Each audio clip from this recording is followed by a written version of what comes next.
Fala pessoal, sou o professor Marco Antônio, colunista do programa Depois da Vírgula. Começa agora mais um episódio do canal Depois da Vírgula.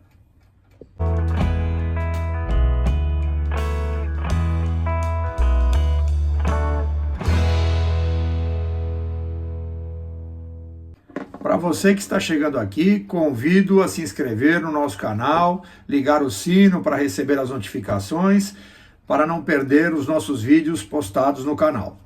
Bom, pessoal, hoje a nossa conversa aqui, né, o nosso bate-papo é a respeito da Bolsa de Valores, né? O pessoal tem comentado muito sobre o recorde que atingimos aí no final do mês passado, no final de agosto.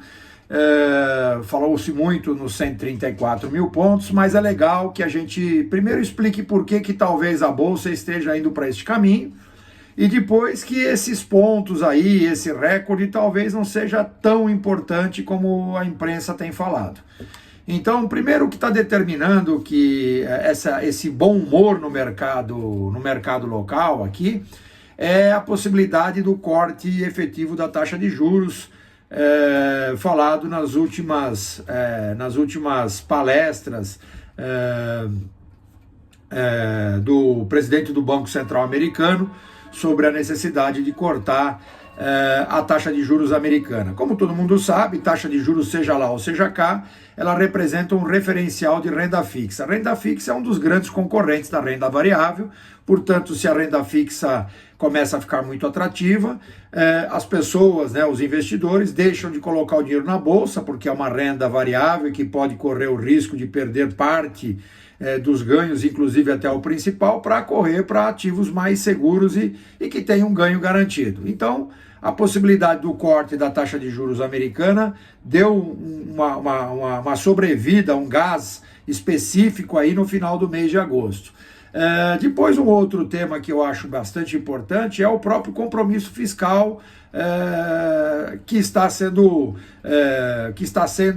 costurado na reforma fiscal.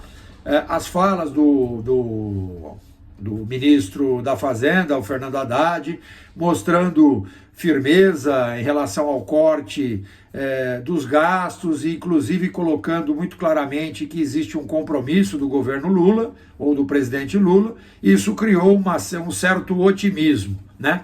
Mas talvez não seja esse o detalhe que a gente tem que falar aqui, porque hoje nós estamos aqui para explicar um pouquinho como é que é essa história de pontos da Bolsa de Valores. Então, pontos tem a ver com uma cesta, né?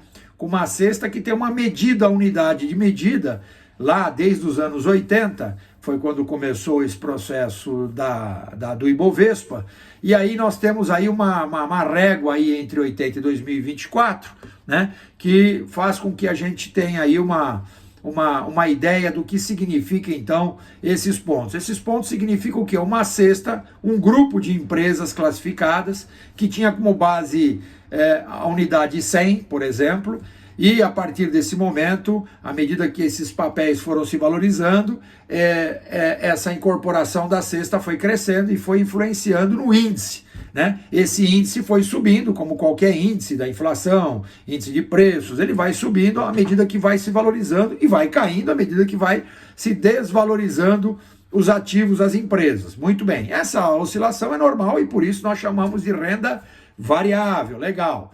E esse processo, né, para a gente poder pegar uma régua bem bacana, fala assim, 134 mil pontos, que foi a grande matéria, foi o que movimentou a notícia aí da Bolsa de Valores nas últimas 2 semanas. Só que esses 134 mil pontos, ele não significa muita coisa. Não vou dizer que não signifique nada, mas não significa muita coisa.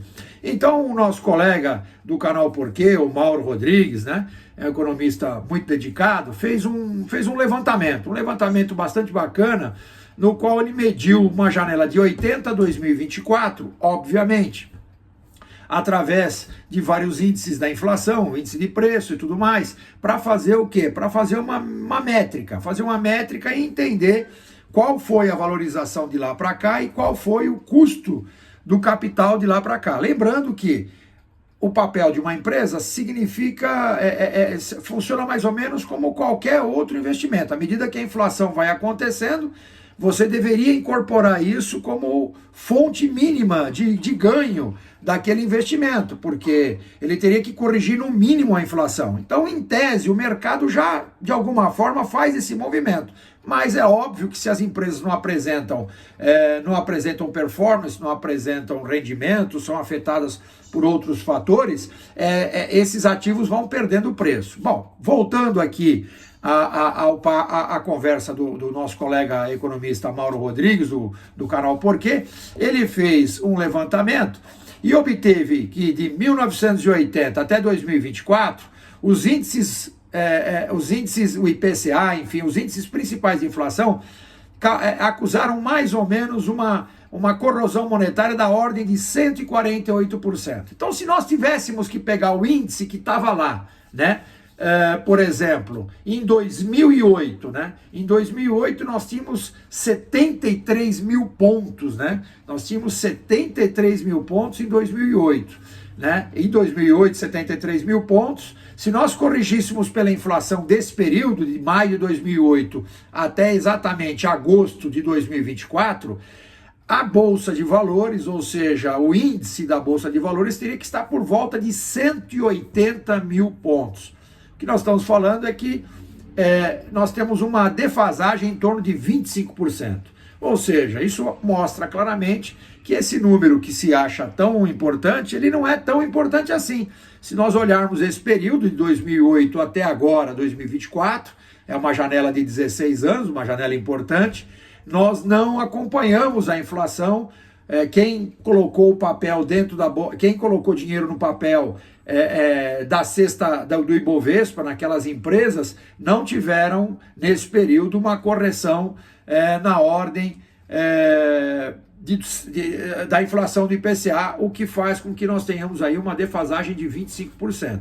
Então, veja que esse número não é tão fantástico assim, e quando falamos sobre índice, temos que pensar que é como qualquer outra aplicação. Se você tiver que medir a performance da renda fixa, você vai comparar, por exemplo, com a inflação, com o dólar, ou até com o índice da Bolsa de Valores.